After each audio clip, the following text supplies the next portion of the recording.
কম খরচে কিভাবে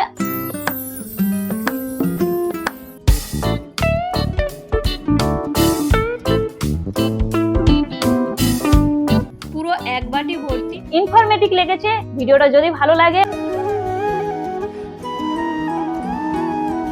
hi everyone, good morning, welcome back to my channel. আমি রিপিকা চলে এসেছি আরো একটা নতুন ব্লগ নিয়ে। আশা করছি তোমরা প্রত্যেকে খুব ভালো আছো। Stay healthy, be positive.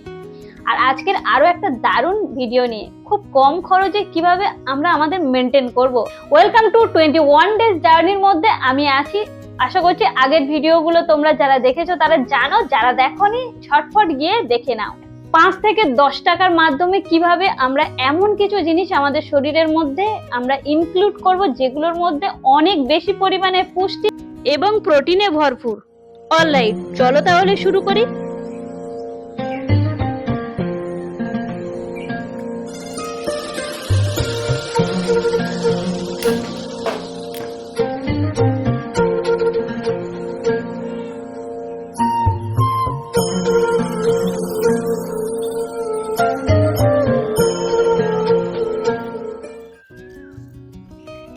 Exercise complete করে নিয়ে আজকে স্কিন কেয়ার করে স্নান সেরে নিচ্ছি। দেন আসি মেন টপিকে। সবসময় ভালো খাবার খেতে গেলে অনেক খরচা করতে হয় এমনটা নয়। ফার্স্ট আসি লাউয়ের জুস, পৃথিবীর শক্তিশালী জুস। আর এই গরমের দিনে শরীরকে যেমন ঠান্ডা করে, তার সাথে সাথে শরীরকে হাইড্রেটেড করে, কোলেস্টেরলের মাত্রাকে কমতে সাহায্য করে। দাম এমন কিছু বেশি নয়, 10 থেকে 15 টাকায় পাওয়া যায়। ইভেন অনেকের বাড়িতেও হয়। টুকরো করে কেটে মিক্সিতে ব্লেন্ড করে একটা কাপড়ের মধ্যে দিয়ে জুসটা বার করে ছেঁকে নিচ্ছি। 1 গ্লাস জুস হয়েছে। এর মধ্যে চাইলে কিন্তু আদা দিয়ে তোমরা খেতে পারো, টেস্ট ভীষণ সুন্দর। এতে প্রচুর পরিমাণে ফাইবার আছে, হজমের সাহায্য করে, ব্লাড প্রেশার নিয়ন্ত্রণ রাখে, লিভারকে খুব ভালো রাখে, পেটের গন্ডগোলও সারায়।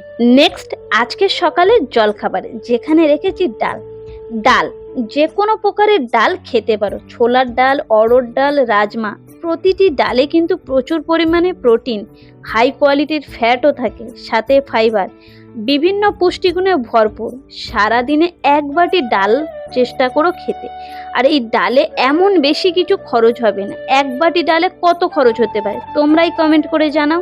ডায়েট চলাকালীন বা প্রত্যেক দিন যদি কাউকে একটা ফল খেতে বলা হয়, সে মনে করে ফল মানে তো অনেক দাম, এত দামি ফল বা দাম দিয়ে ফল কিনে খাওয়ার মতন সামর্থ্য। কিন্তু আমি মনে করি আমাদের আশেপাশে বা এমন অনেক ফল আছে যেগুলো অল্প পয়সার মধ্যে পাওয়া যায়, যেমন কলা, কুল, পেয়ারা। এগুলো খুব পুষ্টিযুক্ত আর শরীরের জন্য খুবই হেল্পফুল। দেন আসি আজকের লাঞ্চে, যেখানে ছিল রুটি আর ছোলা মশলা। হ্যাঁ, ছোলা, কাঁচা ছোলা, সেদ্ধ ছোলা বা ভাজা ছোলা প্রত্যেক দিনের খাবারের তালিকায় রাখতে পারো। খুব ভালো প্রোটিন পাওয়া যায় ছোলা থেকে, হাই কোয়ালিটির ফ্যাট থাকে, প্রচুর পরিমাণে পুষ্টির ঘাটতি মেটায় এই ছোলা। এই চানাটা অল্প গোলমরিচ দিয়ে নিয়েছি আর এতে লবণ দিইনি। তোমরা চেষ্টা করবে রাতের খাবারটাই লবণ না রাখা, তাহলে খুবই ভালো হবে। আজকের আমি যে সমস্ত খাবারগুলো দেখালাম, এগুলো তোমরা তোমাদের খাদ্য তালিকায় রাখতে পারো। আসলে আমরা মনে মনে এসব ভেবেই নিই যে সমস্ত ভালো খাবার বা পুষ্টিকর খাবার অত্যন্ত দামি হয়, সেটা আমাদের পক্ষে সম্ভব নয়। এমন ধারণা একেবারে ভুল। আর এই খাবারগুলো খেলে কিন্তু স্বাস্থ্যের জন্য খুবই ভালো, তবে পরিমাণ মতো প্রত্যেকটা খাবার খাওয়াও দরকার। মানে অতিরিক্ত খাবার খেয়ে নেব তাহলে যে শরীরে প্রচণ্ড ভালো কাজ করবে এমন নয়। হেলদি খাবার মানেই যে অনেক খেয়ে নেব এমনটা নয়, কিন্তু সবসময় খেয়াল রাখতে হবে একটু পরিমাণটা বুঝে খাওয়া। আশা করবো আজকের ভিডিওটা ভালো লেগেছে, ইনফরমেটিভ লেগেছে।